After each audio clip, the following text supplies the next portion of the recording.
जहिया से चढ़ल बा फागुन के महीना, रंग लगावता देवरा रोजीना। सुना जहिया से चढ़ल बा फागुन के महीना, रंग लगावता देवरा रोजीना।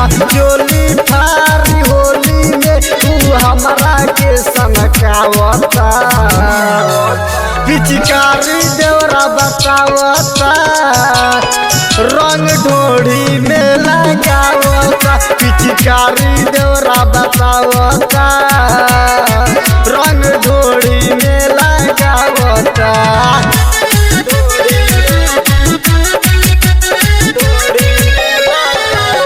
Music by Amit Tiwari.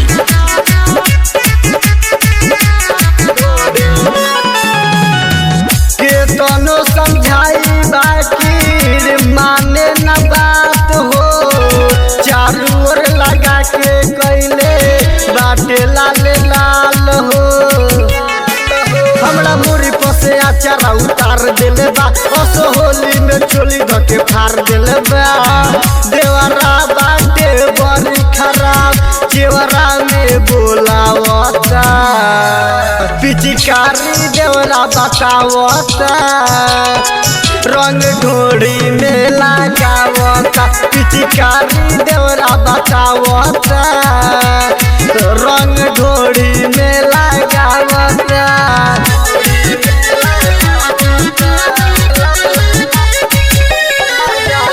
Music by Amit Tiwari.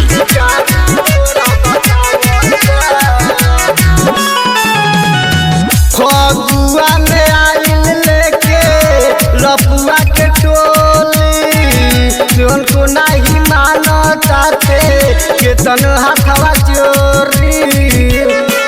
Right जी तो मन पगला दिले बानी, जतनी लाला के संगे बुला दिले बा।